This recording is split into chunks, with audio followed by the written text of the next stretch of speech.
Good evening, everyone. This meeting will now come to order. Our first order of business is the opening address by Dean Mendoza. Hi, how you guys doing? Welcome, thank you for coming. For those of you who don't know me, my name is Fernando Mendoza. I'm Associate Dean of Students here. Thanks again for Student Nursing Association and Student Government for putting this event on. I just wanted to make a couple remarks about kind of expectations and what we expect as members of this community as we hold this forum. I fully am aware, and so is the Student Government and SNA, that there are concerns regarding nursing students, nursing majors, curriculum, et cetera, et cetera. And I give SNA and SGA credit for doing something about it. They hear your concerns, and they contacted our distinguished faculty and administrators from the college and from the nursing department. And we are coming here collectively to talk about those concerns and an opportunity for you all to voice your concerns, your suggestions, your questions, et cetera. So with that, as we are very passionate about these issues and as we are very passionate about our academics, please be mindful of being respectful, right? We are all here after hours, 5 o'clock. I'm sure we all want to go home, go do other things. But we're here today to have a discussion. This is not meant to be a shouting match or accusing or any negative energy. We want all positive vibes, constructive feedback, suggestions, maybe even a positive comment or two. So please be mindful of our panelists that are here, mindful of each other, mindful of the student government and of the Student Nursing Association that put this on. And let's have a good time and some time to talk with one another and voice our concerns in a professional, positive manner. All right? Thank you for joining us, and I'll turn it back over to our student leaders. Thank you. This report be filed. Our next order of business is our town hall. Over the past few days, concerns were collected to be able to effectively execute this town hall. We'll be addressing those first, and then once we get through the ones we've selected, if time permits, we will be having an open mic. Just to reiterate some of the things that Dean Mendoza said, please be respectful of those asking the questions and those answering. Please keep the side comments to a minimum or to none at all if possible. The purpose of the town hall meeting is to address concerns to the nursing administrators and have your voices be heard, so please be considerate of that. With that being said, I would now like the panelists to introduce themselves, and in addition, Dr. April has prepared some remarks. So we can start with Dr. Lachman. Hello everyone, I'm Dr. Lachman, Provost and Dean of the college, and I want to thank you all for inviting me here and being such lovely hosts, and I look forward to this conversation. Good evening, my name is Dr. Enrico Novus. I'm the Director of Accelerated Nursing. Happy to be here and answer any concerns you may have. Good evening, my name is Dr. Susan Apold, and I'm the Dean of Nursing at the College of Mount St. Vincent. We're really happy. Dr. Susan Burns, the president of the college, and again I want to commend SGA and the Student Nursing Association for bringing together the panel and the students to have a productive conversation. Hi everyone, I'm Gabrielle Ochi-Grosso, Dean of the Undergraduate College, and I'm here as well as SGA, SNA, for having me here tonight. Dr. April, if you'd like to say your remarks. So, I'm so sorry. So, a couple days ago when we met to talk about this event, I was asked by Amanda and Ashley if I wanted to say a few words, and I said, no, that's okay. But you know, it's very hard to come between me and the microphone, and it's also very hard for me to not talk about nursing. Because, yes, I've been a nurse longer than anybody on this panel, and it is who I am very much. So I wanted to sort of introduce this conversation from talking about what it is, you know, what does it mean to do this for your life, for a living? And it's the kind of profession that grabs your heart. And so I'm hoping you indulge me, because you have no choice, or half the audience, right? Well, I talk a little bit about nursing. When I talk to students who want to be nurses, I find myself in a bit of a conundrum. I'm really excited about that. You know, I'm eager and excited and humbled, actually, that so many people are interested in joining this noble, essential, and worthy profession. I also get a little anxiety, because I've been a nurse for long enough to know, and I've got a lot of traditions into my name, you know, so I've been in school a really long time. I've been a nurse long enough to know how very, very, very hard it is to become a nurse.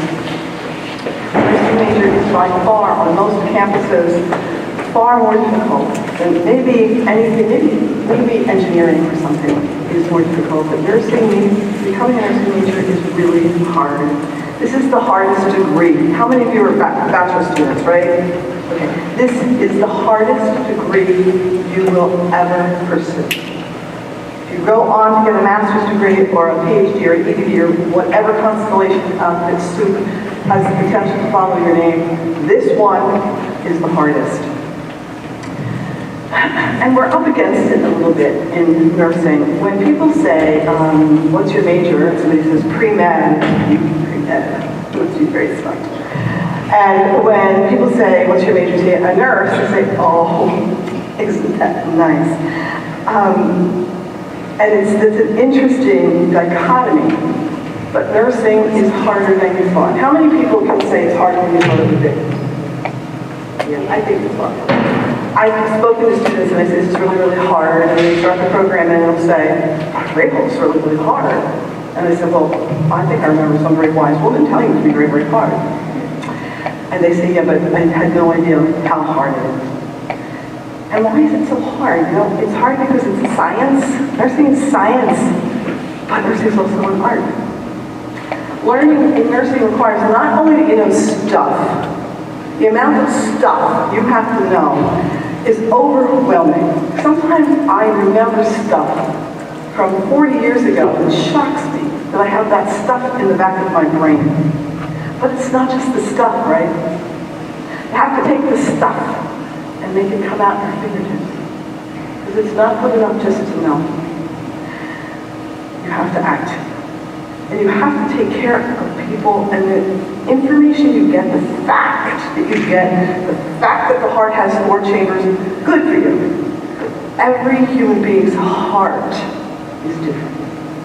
So you not only have to know the stuff, you have to know human beings. You have to know people, and no 2 human beings are the same.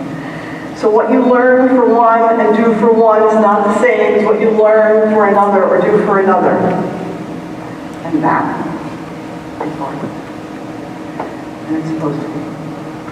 I make no apology for it. And why? Because nurses engage in matters of life and death, in health and illness. Studies that have been done on nursing say that when there are not enough of us, people die. That's how important we are. These issues go to the heart of our humanity. Health is one of the great equalizers among us. No other human variable is as consequential. When you have it, you don't think about it, and when you don't, you can't think about anything else. And that is why nursing is so hard. The decision to be a nurse means that we have committed to making a vow. And that sounds dramatic, but I see it as a vow to the human race. And vow is to serve. We're servants. It is to serve. It is to advocate for, manage, restoring our health. And it is also about to usher people into the next dimension of being. Nurses are the only people who usher people into a peaceful end. The profession of nursing takes this so seriously that in 1975, long before you were born, the American Nurses Association published a document which needs to be the nurse's Bible. It kind of is our Bible. And it's called Nursing Social Policy Statement and Social Contract. And it's a really lofty title, and it's a lot of words, and what does it mean? And here's what it means. First of all, people in society have recognized that we get sick. People in society recognize that someone in society needs to take care of the people who get sick. A group of people in society said, we'll do it. And those people are nurses. That's you, and that's me. In exchange, society says, because we need the work that you do, we'll let you take care of us, but we have certain expectations. We're only going to let you, society says, we're only going to let you, nurses, do this if you make some promises to us. And the promises are that you are well educated, that you promise us that your education is rigorous. You have to promise us that you will engage in lifelong learning. You are never going to stop because things change in science every single day. And if you promise to make sure that you're all doing the right thing, that you monitor yourselves, that you check yourselves, and that we all make sure, nurses make sure, that nurses are doing what nurses are supposed to do, competently and expertly. And what nurses have said to society is, okay, we're on that. We promise that we will do that for you. It's sacred, right? It's a sacred vow. It's a sacred covenant. And that's why there's a concept. And nurses are so very, very, very good at this that the Gallup poll, if you've ever heard of the Gallup poll, that has been gathering data from across the nation, the Gallup poll says that nurses are the most trusted professionals in the United States of America, and we have been for 19 years.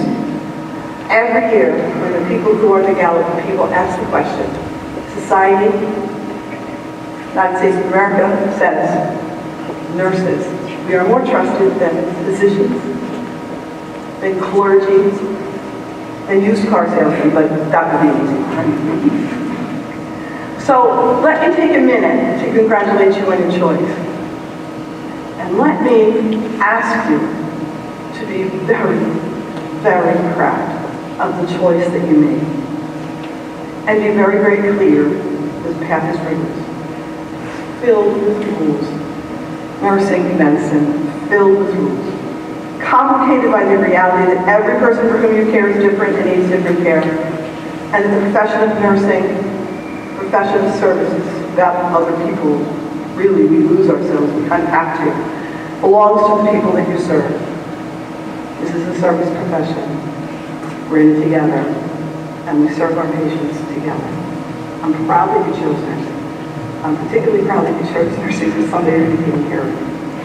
So I thank you for the opportunity to say my piece about the profession that I love, that I devote my life to, and the life I live. Thank you.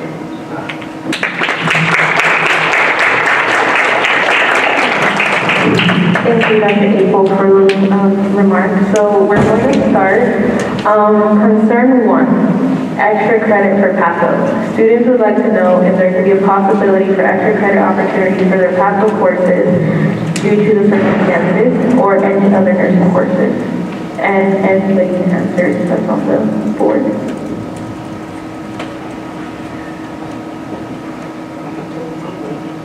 No. Nursing does not, we don't give extra credit. So you want to know why she's saying that terrible thing to us. The hallmark of, when you graduate from College of Massachusetts, you'll have a Bachelor of Science degree, BS, in nursing. You cannot be a registered nurse unless you pass a national examination. Learning how to pass that national examination is a skill that you must learn because the kinds of tests that you take to become a nurse are not what we call knowledge-based tests. You are never going to be asked how many chambers there are in the heart. There's going to be an assumption that you know that.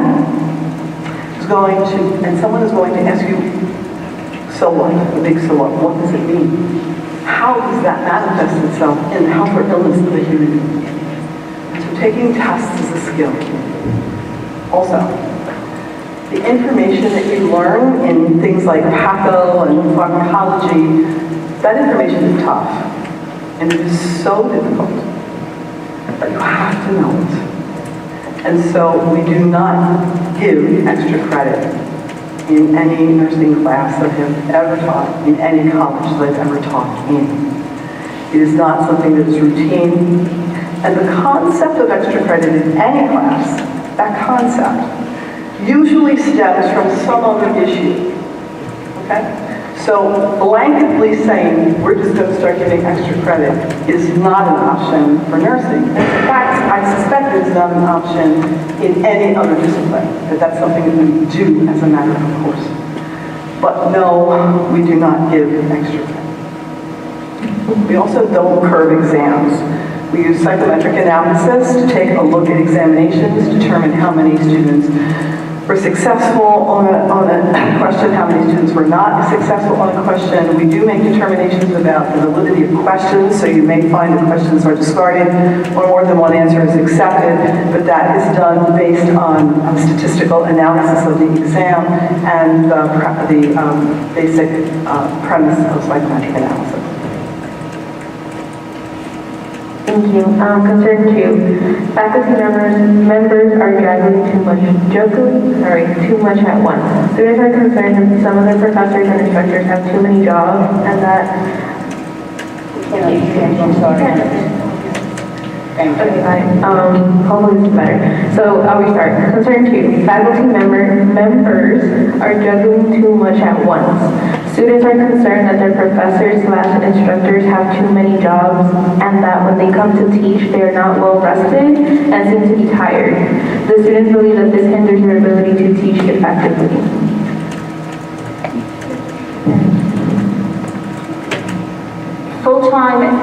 Being a full-time educator is something that we all love and strive to do.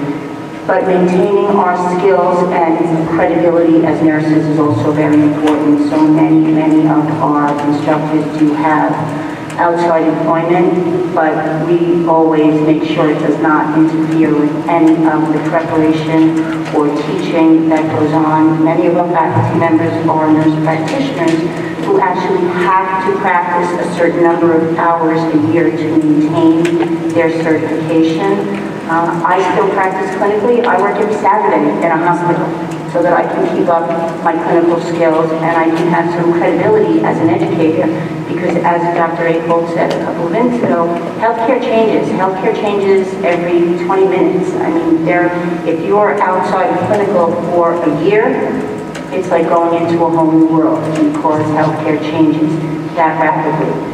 So while I think it's important that our staff do maintain clinical currency and that they are still clinically current,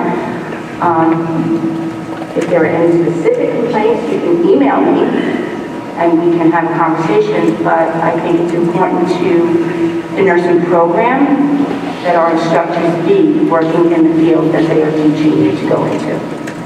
And I'm also committed to faculty having their full-time employment via the college of medicine.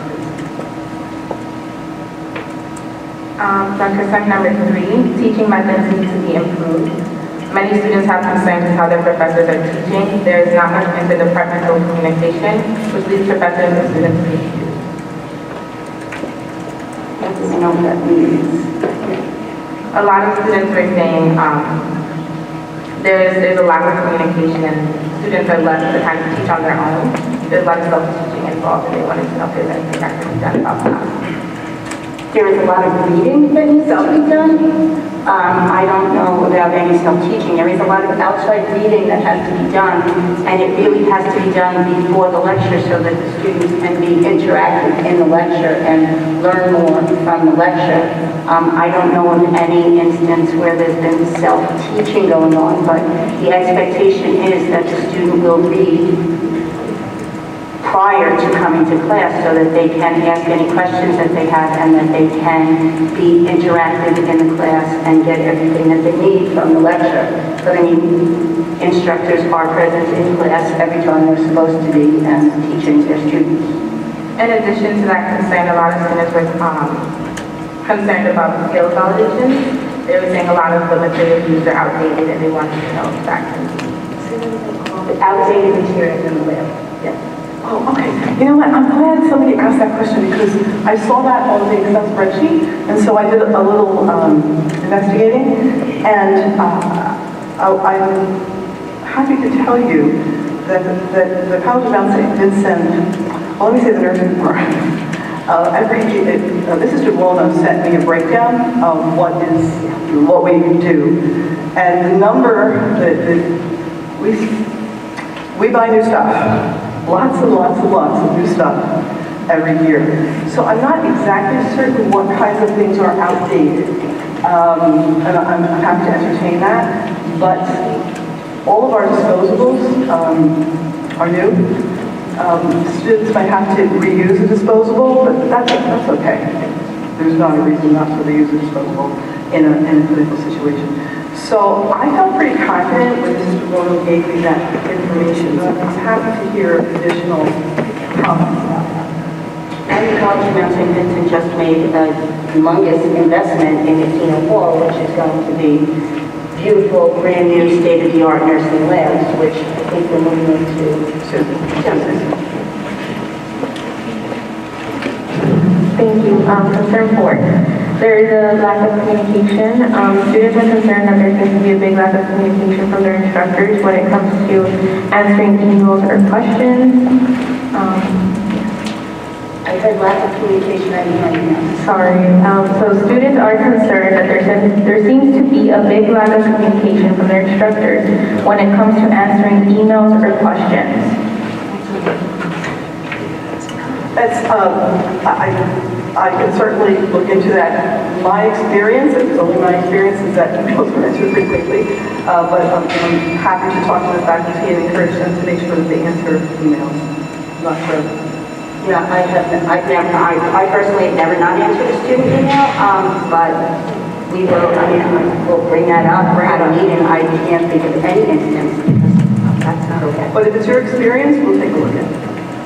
Absolutely. Concern number 5, Nursing Central needs to be more organized. Students are concerned that the Nursing Central Hub, which is supposed to be a tool for success, is not organized or well managed, which makes it difficult for students to find proper documents or files that are needed to be successful. You're absolutely right. So, unbeknownst to me, I did not even know this was happening.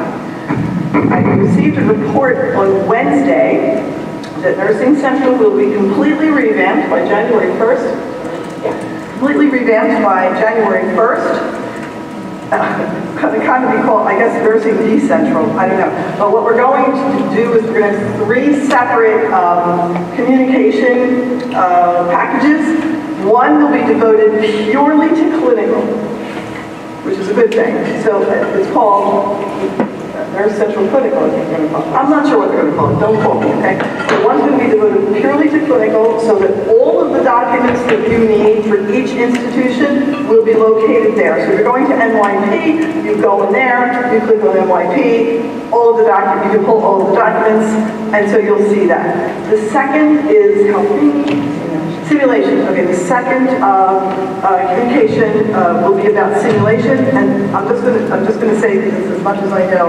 Everything simulation will be in that in that communication board. And the third will be a more traditional Nurse Central announcements and things like that. We asked the faculty yesterday to go in and remove anything that's old. And so I think you'll be very happy. I was very happy. I agree with you. I think Nurse Central was wildly cluttered and very difficult to navigate.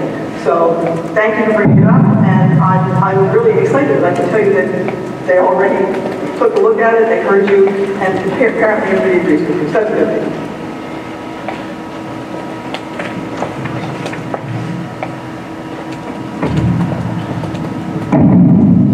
Thank you.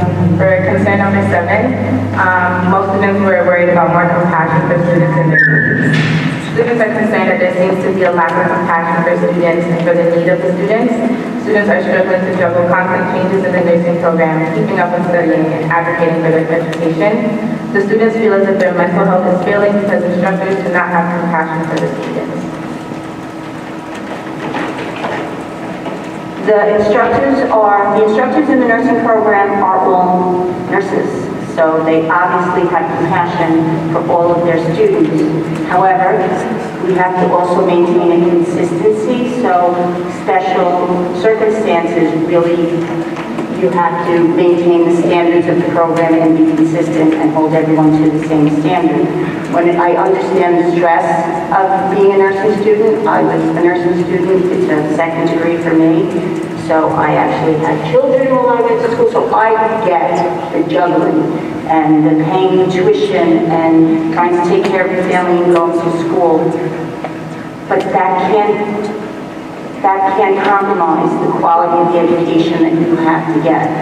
When it comes to your mental health, I think that is vitally important, and I think Dr. O can talk about the counseling center and all of the services that are available to you as a student here at the College of Mount St. Vincent. Yeah, I was going to ask, hello, counseling services are always willing to sponsor programs and workshops, so in addition to just the one-on-one counseling, which we always recommend to all students, I'm sure they'd be happy to co-sponsor with maybe SNA or with Oxley. We can co-sponsor specific sessions for nursing students. We're happy to do that, absolutely. Thank you. At this point, we will be taking questions from the audience. If you have a question, please make a line behind President Solano. She cannot be walking around. I heard my name, sorry. She's injured. Before starting, I want to reiterate the ground rules for this town hall. Please be respectful of those asking and those answering. Please keep the side comments to a minimum and if possible, none at all. When you are given the mic, please state your name, your year/cohort, and who you're addressing your question to and your question. Thank you. Hi, my name is Natalie Simone. I'm in section P01 and I'm a junior. I don't know who this is going to be directed to, but I feel like finals all in the same day and then the next day PAPO at 8 a.m. is unfair because we have a 20-minute break in between and it's a lot. Like, you guys have been nursing students and everyone here agrees that it's a lot, but it seems very unfair. The registrar does the final exam schedule. The nursing department doesn't set the final exam schedule. That comes from the registrar of the College of Mount St. Vincent. So I will get the details and I will follow the registrar this week, tomorrow, and find out if they need to do about spreading those exams around. Okay, and it's like one question because I got one. Okay. And can I just say, at the risk of sounding cruel, you can expect to have more than one exam on one day, maybe not as many as you currently have, but there are 5 days of the week and you're taking 5 classes. So it is disturbing, it is upsetting, and it is what it is. So Dr. Giovanni will see what she can do. There's a certain amount of practicality. I have a quick question regarding that. Isn't that against the nursing school policy? Is that there can't be more than one exam in one day? We don't have a policy. Yes, it is. It's on there. That's what we were told. No, I think during our semester, we look at our courses and we try, especially for our beginning students, our first semester juniors, we do try to not load them up on have their first test in every course be during week 3 or week 4. But that's not a policy, and if the calendar happens, like the calendar happens, we have nothing to do with that. Hello, my name is Samantha Ferrier. I'm a junior also, and I'm also in BO1. And I just want to go back to the lack of communication concern. And one of them, since the beginning of the semester, has been vital signs. Even basic vital signs have been different for every class. For fundamentals, health assessment, every class that we've taken, we've had a different set of vital signs that we've had to memorize for each class, which has been confusing to have to memorize, whether they may be around the same variation, but there is a variation for each class that you're expected to know, that each teacher individually, that maybe at their respective hospitals has to know. But we would, I think, appreciate if there would be a campus-wide set of vital signs that we have to memorize, or just something universal. Oh, okay, there are different textbooks have different variations on normal vital signs. And that's just what publishers put out there, but the general vital signs, if one book says that the normal heart rate is 50 to 100, no course is going to mark you, like they're not going to ask you, and another course says it's 60 to 100. No one's going to ask you about that 55. You just have, this is just the way actually medicine is. Every publisher has their own set of vital signs, and there's really nothing we can do about what people put in their textbooks. You know, this is a really hard concept. We just said farewell to Dr. Ed Zukowski, who served as the provost, interim provost, for a year. And I spent a lot of time in Dr. Zukowski's office because he would say, Susan, if normal is 60, why is sometimes normal 58? And it's a healthcare reality. So that a normal potassium in lab court is 3.5, and in another lab it's 3.8. It's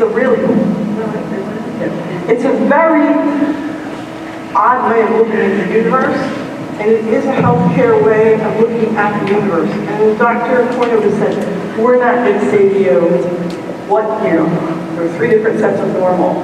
Pick the right normal. And I'm sure it's very anxiety-provoking. I believe you, I agree with you, I sympathize with you. I would recommend that you not get too concerned about that. And my experience with nursing students is tell me what it is. And I understand that because life is usually like that, because it's a very quantitative world, but it doesn't always work that way in healthcare. I just gave a task, right, to my graduate students, and we were talking about what's normal blood pressure. Dr. Cornelius, what's normal blood pressure? Right. Right. So it depends on who you are. Yeah, and I'm sorry for that. I'm sorry because when you are where you are in the system, it seems ridiculous. And listening to it does seem ridiculous, but it is what it is. That's how it works. I don't have a better explanation. It's just not as concrete as you want it to be. I'm sorry. I know it's very angry. No, I'm sure. I do agree. I understand that, the individual is obviously different, such as someone with COPD. Their oxygen is going to be different than any other person. But I think it would just be helpful to us if there was a campus-wide standard. for professors, because I've had difficulty with professors wanting specific ranges, and those differ from class to class, which can make it difficult to memorize those for specific classes. And I think that's the only issue. While we can learn in classes how everyone is an individual and their vital signs may differ, and different hospitals respectively have their own vital signs or anything that they may be looking for in different ranges, I think it would just be helpful if there was a campus-wide standard amongst our professors. Okay. Okay, thank you. Hi, my name is Hope. I'm a senior. I'm graduating this May, and so I was like the whole COVID nursing clinical situation. Last semester, I had a clinical instructor who didn't show up and canceled half the clinicals. And I was just curious until one of my classmates said something to Dr. DeVito, sorry, I don't. So I was kind of curious, like, what's the follow-up for like clinical instructors and ensuring like they're getting quality education and bringing us to the clinicals? Because I'm just curious myself, because I have some instructors who are fabulous. Like I have two right now for peds and maternity, like the best clinical instructors. They care, they listen, like they're teaching us things, advocating for us. But I feel like they're like not getting properly, like not rewarded, but like a good like a pat on the back. And I have instructors who the nursing department didn't know that was canceling clinicals all the time. I'm right there with you. I think it's a nightmare, and it's been a nightmare. And that's the power of your evaluation. If you don't think that we really look at your evaluations of the clinical instructors, you're wrong. They have a lot of power, and we need feedback from students to know who are our quality instructors and who maybe we might not want to have back here. And I don't think what you're talking about is the normal, like this woman, like that happens in life and in education, right? We've all had professors who endure, and we've all had professors who we tolerate. Yeah, I don't think that's what you're talking about. No, it's not at all. I think you're talking about people who flat out don't show up. She canceled 5 a.m. every day. I completely, and you're also not talking about an instructor who got sick in the parking lot and canceled. You're talking about a consistent, right, a consistent problem. Yeah. I'm a pretty articulate person, but I must be honest with you, that kind of behavior on the part of a professional nurse makes me vibrate with anger. It was really and if you have any way of canceling that, please let me know. We have had some interesting experiences this semester. It has been a challenge. And the best I can do for you right now, which is not the best I want to do, the best I can do for you right now is tell you that we will do heaven and earth are going to hurt you in any way. And a little bit, a little bit is ridiculous for me to say, because if you didn't have the clinical experiences as the instructor to show up, I can't give it back to you. Yeah. So, in terms of vetting faculty, you all know Mrs. Dubono, right? She's wonderful. She said she was so outraged. We had makeup days for it, but it was all during finals week, and it was just crazy. Dr. Overhurst. She spends every waking minute working on this, and she's very clear about her standards, and then either people meet them or they don't. And you're right, we have had some pretty experiences that I have never had, and I've been around for quite a while. I don't know where it's coming from. I don't know if it's a COVID thing. I don't know. That's like the most favorite excuse. Yeah, that's pretty much the excuse for everything, right? COVID. I stubbed my toe up in COVID. I don't have a solution for you. I can only ask you for your belief that we move heaven and earth to vet people. Maybe like we can try to implement a system for following up and like kind of evaluating the clinical instructors midway through the semester from like the higher ups, because only the students can only do so much too. Right, we do have. Oh, I didn't mean like you don't. I don't know from my end. We do have evaluations. When somebody walks out in the middle of your semester, we kind of don't need you to evaluate them. We kind of figure that they weren't effective. I mean, but do evaluate. You're completely right. Awesome. Thank you so much. If anybody has any ideas, please let me know. Hi, my name is Francis Verdeflora. I'm class of 2023. Before I ask my question, I just wanted to begin by coming back to a point that was made earlier about teachers still being on the clinical field just so that they keep up to date with the ever-changing practice that nursing is. I feel as if there is a disconnect between this ever-changing system, this ever-changing art, and its schooling system that, as you have said previously, hasn't changed its practices from when you all have been part of a nursing student, as you were a nursing student yourself, not getting extra credit, things like that. Our Nclex passing rate is 58%, and I feel as if that's not an impressive number, especially for our college. I would want to make this college's Nclex passing rate to be better. And I feel as if giving extra credit would give us more practice to see these Nclex questions, be more used to them, know exactly how to answer it when we see it. And the only possible answer would be to give extra credit, but if you feel differently, I would like to hear why. I just want to start, I'm not a nurse, never been a nurse, have great appreciation for nurses. Thank you for choosing to be nurses and working so very hard to be nurses. I've been at not a huge number of schools, but I've been at a number of schools, either as a faculty member, administrator, both at the mid-level and upper level, and I've had nursing programs at every school that I've been at. None of them have given extra credit. None of them have. For the very reasons that Dr. April talked about, because when it comes to taking your Nclex, which we do want you to be successful on, which we are doing things to better curriculum and better Nclex pass rates, there's no extra credit for Nclex. That doesn't mean you shouldn't continue to study outside of the context of class, that you shouldn't see tutors, and I think there were questions about tutors perhaps as well.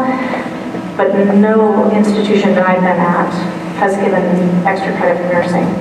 And so I absolutely, my background is psychology, there were times that I gave extra credit in my classes. It's okay because I wasn't teaching life or death type situations where people had to take a performance test at the end of it. But it's very different than nursing. So I just want to make sure that you understand that this is not something that's unique to the College of Mount St. Vincent. This is really standard that nursing does not offer extra credit. And it's not because they're not compassionate, it's because they want you to succeed. Thank you.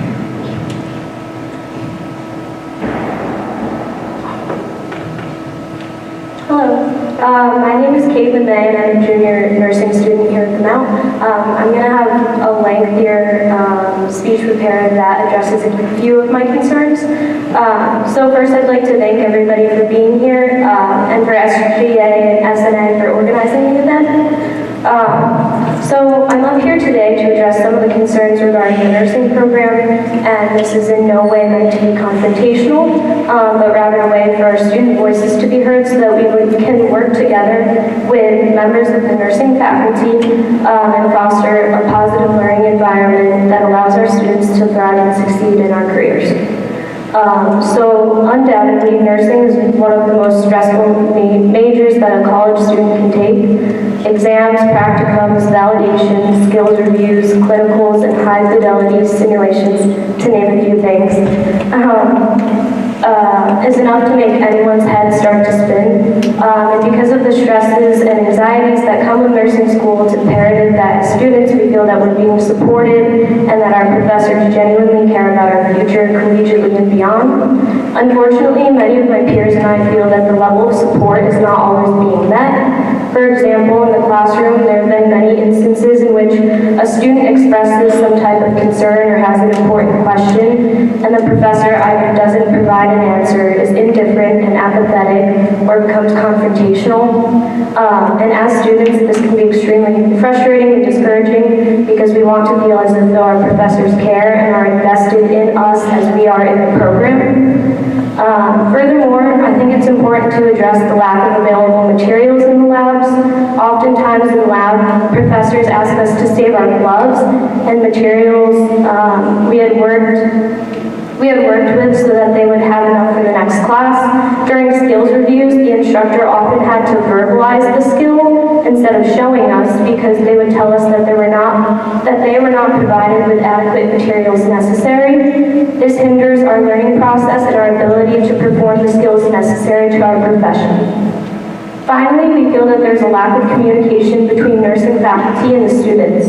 There have been many instances in which imperative program information was not properly communicated. For example, when sign-ups for our skills validations were released, not all of the students in class received the email. The rest were forced to sign up late after finding out hours or days later that a sign-up had been released, giving an unfair advantage to those who had gotten the email.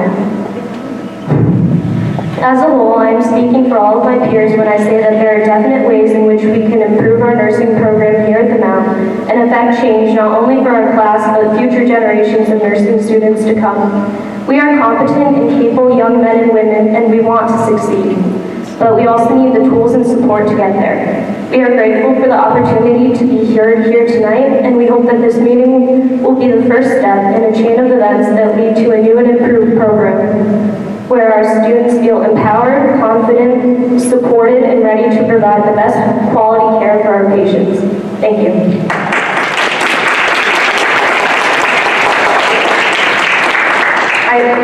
I think you're right about communication. It's always something that can be improved. At a faculty meeting this week, the Dean's leadership team, and I'm reading notes because I couldn't hear you, so please do not become rude. At a faculty meeting this week and the Dean's leadership team meeting this week, we identified our belief that there is a disconnect between, and I think it might be more in Riverdale than Queens. I don't know that for sure. So we talked about what can we do, because we're supposed to be co-creating this, right? Certainly the faculty know how to put together a nursing curriculum, but to do so without the voices of our students is not best practice, and we need to hear you. And what I learned, I was here once before, but I've only been back a little bit, and I recognize that it doesn't appear to be a venue in which to have those conversations. So what we talked about and what we're going to implement in January, and what I am more than interested in hearing from your perspective, is that we're going to be inviting, I think 4 or 5, I'm not sure. We're looking at 5? We're looking at each sort of cohort and where you are, and we're going to ask you, not tonight, but nursing students, to identify folks who can come to those meetings all the time, or as often as possible, for 2 reasons. One, so that you can talk about things that are bothering you, but more important, so that you're part of creating this curriculum.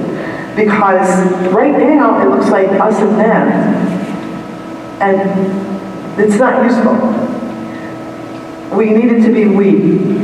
So that's one thing we're doing. So it looks like now, and it looks like now we're going to have someone from Riverdale Generic, Queens Accelerated, Riverdale Accelerated, traditional, at least 4 people at every School of Nursing faculty meeting to participate in the conversations with those faculty meetings. We talk about curriculum, what we're doing and how we're doing it. And not only will we hear you, you'll hear us. And I think that there's not a way to reconcile this unless we're hearing one another, right? So I thank you for your comments, and I think that will help with the notion of support. I do. I've done this in other schools where I've had nursing leadership positions, and it doesn't make the problems disappear, but it provides for understanding. I understand you, and you understand me. So I'm very much looking forward to creating that. Also, Student Nurses Association, we're going to look for 2 faculty, not just 1, 2 faculty. Your current president of the SNA is amazing. She's humbling, actually, everything that she has done. And some of the events that SNA has sponsored are really a point of pride for me, because it seems as though you did it all by yourselves. So that is something that needs, I believe, needs attention, and I think the attention has to originate from the faculty. But I invite you to also be part of that. Okay, thank you for your response. And as you said, hearing my feedback, I think that that would be a great idea. Because the most important thing, the problems aren't just going to go away at a snap of a finger. However, if we have the means to be heard, that will become important in affecting change and improving the program. So thank you. Thank you. Hello, Mayor. I'm Daniela DeAngelis, head senator for the class of 2023. I'm not one to speak up at public events or voice my concerns much, but I am coming up here to address some things, specific things that have happened throughout the semester. So more towards the beginning of the school year, there's been many lab teachers or just our instructors in general that comes like very, very late. We've been scheduled for 7 a.m. classes where they don't show up until 9. And we're still new to that. We were very new to that in the beginning, and there was no communication. We didn't know who to reach out to. They didn't reach out to us, so we just sat there. We sat in the hallways and just waited until they showed up. Sometimes they did, and sometimes they didn't. Of course, throughout the semester, it's gotten better, a little bit more communication, but in the beginning, we don't know anything about our instructors, so we don't know who to reach out to, especially when our syllabi aren't sent out until we just meet that instructor the first day. I'm going to continue with our syllabus because there's been a recent thing that happened. We take our ATI nutrition exams. My first concern is we take the exam with no background of nutrition in general. We didn't get our ATI books until after our AMP exam. And then as well, she taught our nutrition lecture after we took the proctored exam, where most students scored a level 0 or a level 1. It's very frustrating because then after we have the syllabus in front of us and we address our professor very nicely because, especially for me, I'm very respectful when it comes to speaking to our professors. But we addressed our professor and she stated that there's no remediation for our proctored exam, which I understand you don't give extra credit, but our syllabus explicitly says you take ATI test A and B, then you take your proctored exam, and then the third bullet point is remediation for the proctored exam. That is fine. I understand she said no, but it's unfair that syllabi are being sent to us and our teachers aren't abiding by it. Because we are all, I can show you guys, but it's a little bit unfair because she had no idea what we were talking about. And then when we went to go speak to her and show it to her, she was getting a little bit mad at us because we were just trying to voice our concerns. That was unfair, especially if we learned the material after the exam. So that's one. I'm sorry. It's a little bit lengthy, I just have a couple. You explained that there's an ample amount of supplies, and I understand that, but just like Caitlin said before me, our review teachers and our validation teachers don't have access to it. They'll just tell us that the lab closets are locked. So maybe you guys can look into like a universal key or just let them know where it is. Because I've been to review all semester where the teacher is just like she said, verbalizing it or using different, like the wrong things to try and give some sort of visual explanation. Are you in Long Island City? I'm sorry. It's okay. Are you in Long Island City? No, I'm actually Riverdale. Yeah. And then also recently, we had a head-to-toe assessment for our health assessment class, where the teacher sent us a rubric for adult health skills. I'm sure, as you know, we're enrolled in that class next semester. So it's a little bit frustrating that we were tested on something that doesn't even say our class name on the top of it. It gives us a whole different class. So and then when I emailed her, she didn't answer right away. It took her 4 or 5 days to email back. Given it was the holidays, so I understand. But she just disregarded everything I said about the fact that it wasn't for our class. And it's a little bit unfair. Of course, we did well because we studied very hard for it, but at the same time, a lot of it was just thrown at us. And I would like to address the fact that the rubric was not even for our class. And then I hope you don't take that as disrespect because I understand you guys do a lot for us, but we just want feedback. Thank you.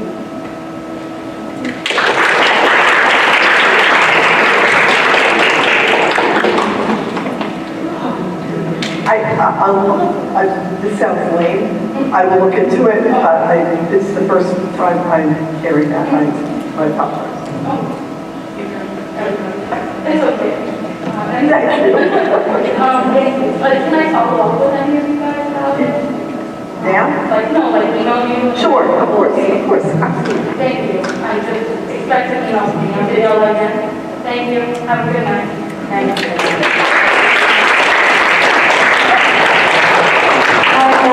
So we are supposed to stop at 6. I don't know if you guys want to take one more question or if you have.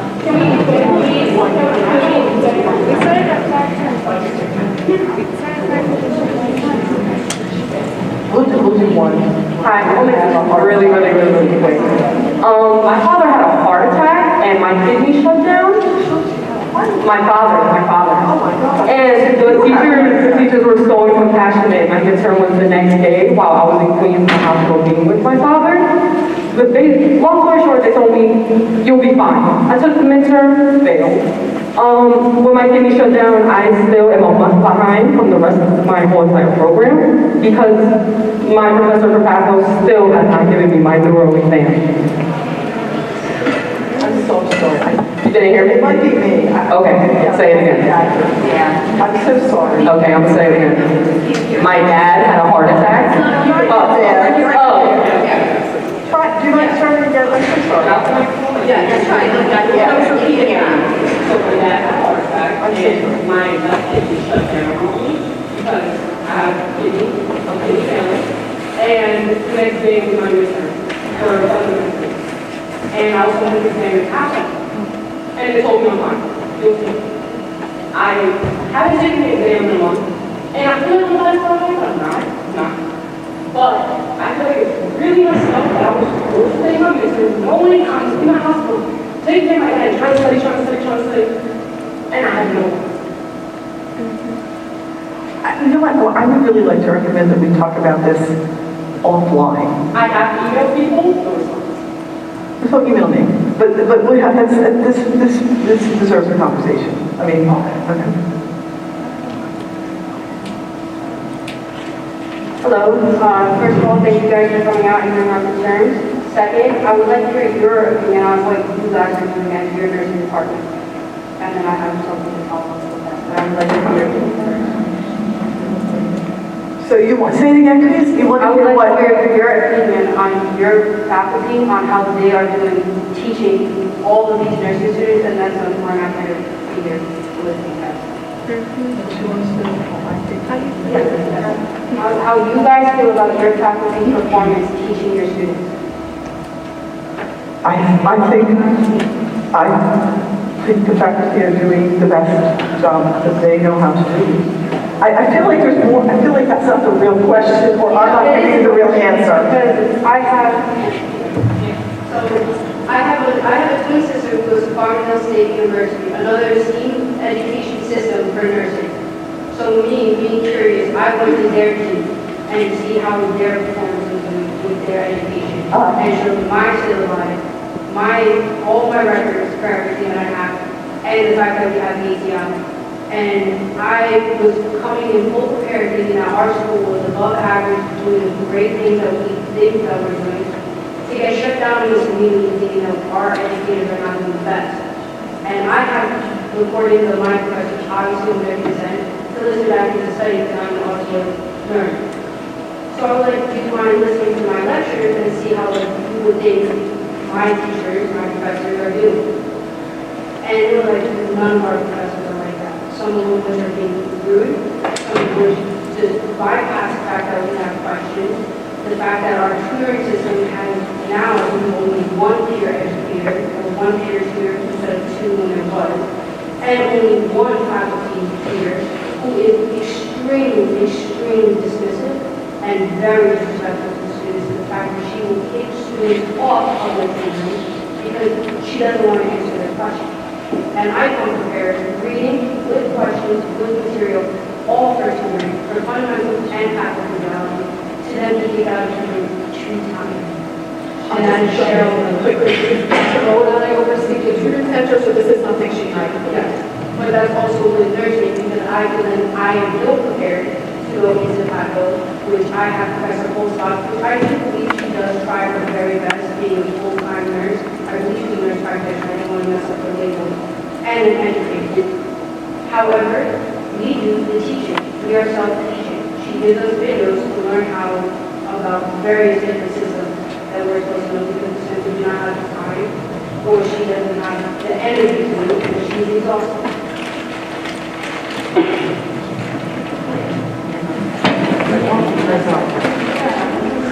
I think, as I said before, like your evaluations are your power. Be your evaluations. Every single time that I completed that and it is the first time teaching. But I feel like as a whole, our nursing department has failed us as students. And I took to this school knowing that this was a nursing school. I had my cousin come here, who was a very esteemed nurse at Montevideo for the nursing department. And she recommended the school wholeheartedly, and I feel like I have been let down, especially having another of my twin sisters in a different school. In my hometown, 5 minutes from my house that I could drive to, having a better program than us. And I feel like we have so much to give, but we are not giving it all. That's like the thing.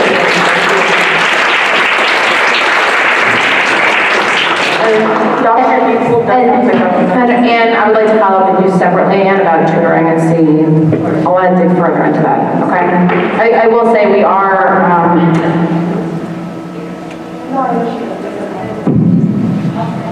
okay, we'll tell them. Dr. Eagle, I do know you have to go, but Dr. Renubis, are you still willing to hear some of the students' concerns, or do you have to go as well? I feel a little odd because I absolutely have to go. And I'm feeling like I'm walking out on you. They're still wondering if they could voice it to your colleague. I would really rather not, if that's okay. This was an hour, this was scheduled to be an hour.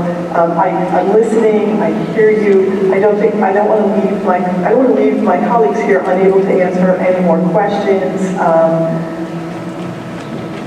So, final question. This is what we were told. It would be an hour.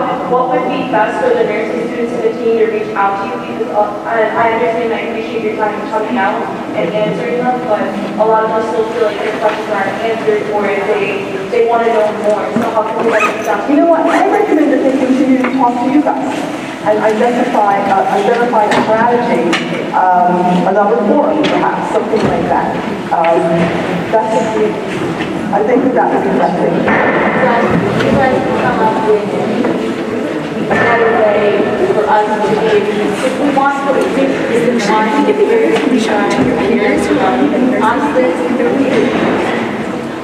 she's figuring out how to do it, you guys can, we'll figure out it, you guys figure out it, so come up with a solution.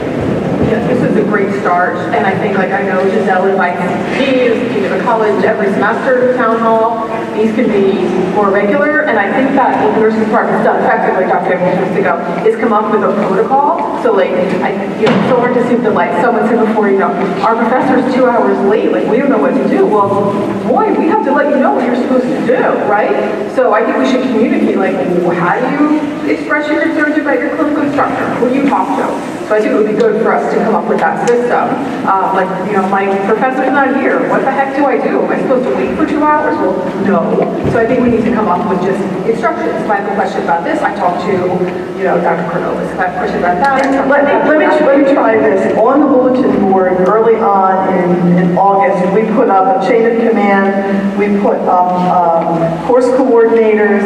We put up lists of everybody's advisees. It's there. I checked on it before I came over. So I would invite you to take a look at that bulletin board because you'll have names and emails, and I think that might also be helpful. But if another forum is useful, that's great. In the meanwhile, please avail yourself of those documents. I think they would be very helpful. And we all love social media. I love social media, you love social media, so I'm happy to work with nursing and even SNA, I guess Stephanie Joya and Margaret McAndrew to help put more things on social media. So if there's announcements, like